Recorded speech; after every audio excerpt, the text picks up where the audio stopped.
बहुत ही अफसोसनाक वाक़या।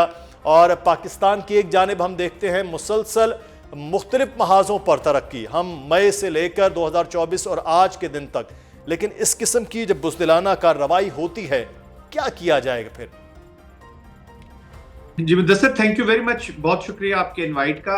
इट्स रिग्रेटेबल, बहुत बहुत जालिमाना कार्रवाई है जी, जिसका इंसानियत के खिलाफ एक एक्शन है।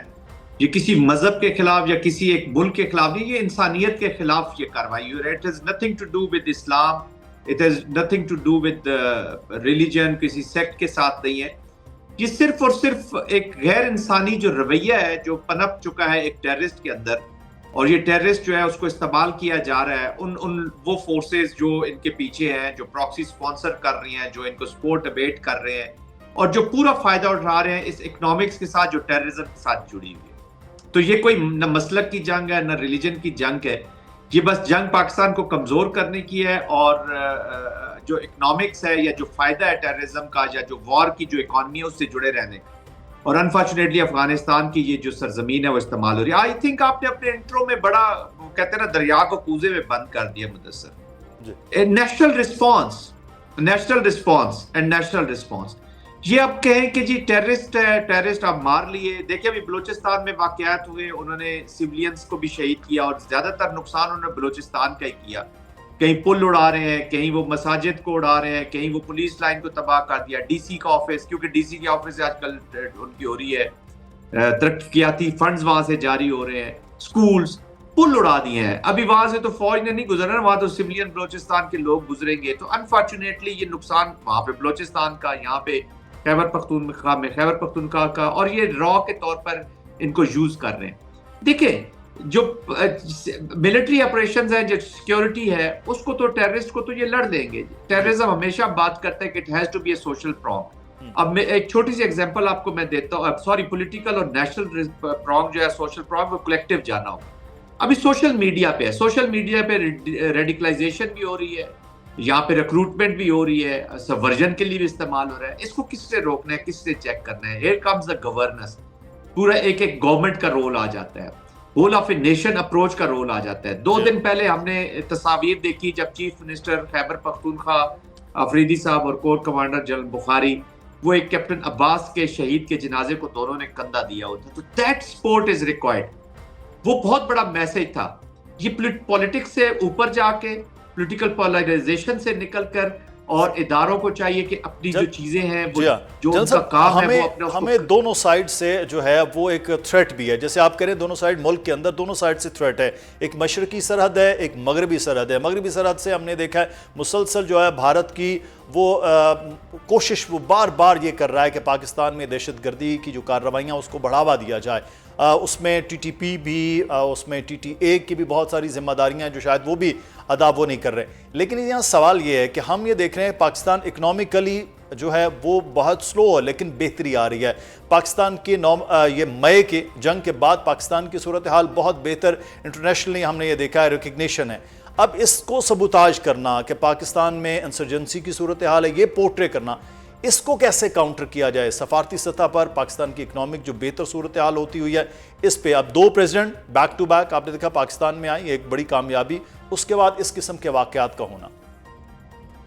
देखिए ये जो एक्सटर्नल फैक्टर है, एक तो पहली बात यह है कि जो ईस्ट और वेस्ट से दोनों अलग बॉर्डर्स हैं, लेकिन एफर्ट एक ही आ रही है। जी हाँ, let me put it like this कि ऑपरेशन संदूर 2.0 यही है जो हमारे खिलाफ शुरू हो चुका है।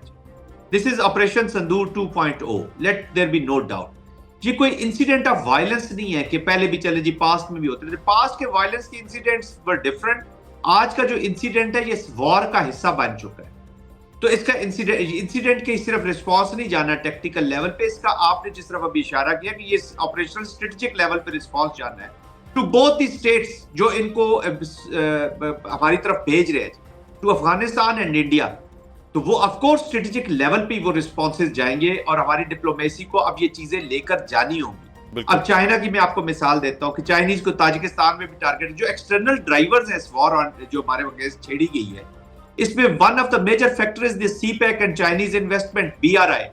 वो बिल्कुल टारगेट है एक्सटर्नल जो टारगेट्स में से, और इंटरनल में पाकिस्तान की वो तरक्की को नहीं देखना चाहते और फिर लोकल लेवल तक, वो इवन स्मॉल एडमिनिस्ट्रेटिव लेवल तक वो चले गया कि जहां जहां से बलोचिस्तान की या खैबर पख्तूनख्वा की तरक्की होनी है, उन एलिमेंट्स को वाई वो हमेशा डीसी को ही क्यों अगवा करते हैं बलोचिस्तान के अंदर। वो ये सिंबॉलिक वो ये चीजें बताते हैं कि जिस डीसी ऑफिस को आपने फंड्स दे रहे हैं, जहां से मॉनिटर कर रहे हैं, तरक्याती फंड लेके आ रहे हैं, या जो सोशल इकोनॉमिक डेवलपमेंट आपने करनी है, वो ऑफिस हम हिट कर रहे हैं। अभी इस्लामाबाद को जो मैसेज दिया उन्होंने कहा जी ये खुली वार है आपके साथ, वो चल रही है।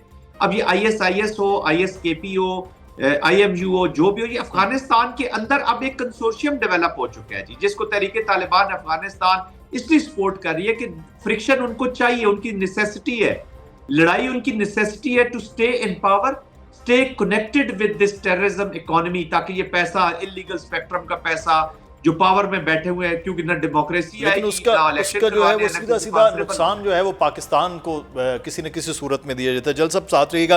अब इस वक्त हमारे साथ मौजूद हमारे नुमाइंदा भी हैं जो पिम्स के बाहर हैं, सूरत हाल जान लेते हैं। आज 33 जो हैं वो अमवात की तस्दीक हुई और मैयतें भी हवाले कर दी गई। मुर्तज़ा, इस वक्त जो ज़ख्मी हैं क्या कहा जा रहा है उनके बारे में, और अभी तक जो पेशरफ्त हुई है तहकीकात में उसके बारे में आगाह करें।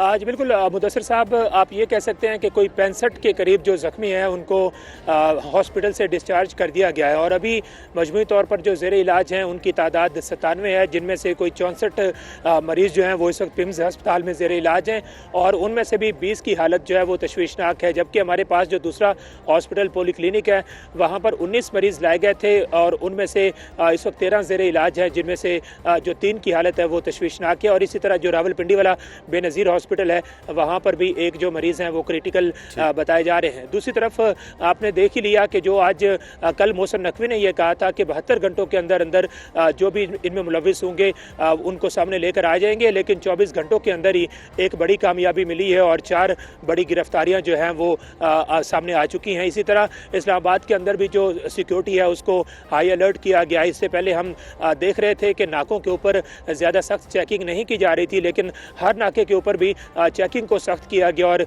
यकीनी बनाया जा रहा है कि दोबारा ऐसी कोई हरकत करने में कामयाब ना हो सके। और दूसरी तरफ ये भी बताया जा रहा है कि जो इस्लामाबाद के अस्पतालों के अंदर जितने भी जो मरीज़ हैं वो दाखिल हैं उनके तेज़ी से ऑपरेशन जारी हैं। इस वक्त तक भी कोई 20 जो है वो बड़े ऑपरेशन हो चुके हैं, और डॉक्टर्स यही बता रहे हैं कि जो ज़ख्मी हैं उनकी जान बचा ली जाएगी, और होपफुल हैं कि जो तमाम ज़ख्मियों की जान बचाने में इस वक्त डॉक्टर्स भी मसरूफ़ हैं। और दूसरा जो ऑपरेशन किया जा रहा है उसमें भी बड़ी कामयाबियाँ दहशतगर्दों की गिरफ्तारी के हवाले से। जनरल साहब ने एक इंपॉर्टेंट बात की कि दोनों का मिलकर वो चलना, और गवर्नमेंट की जो जिम्मेदारी है वो बहुत ज्यादा है, वो हुकूमती जिम्मेदारियों अदा भी हो रही हैं, लेकिन उसका एक पूरा मैकेनिज्म बनना बहुत जरूरी है।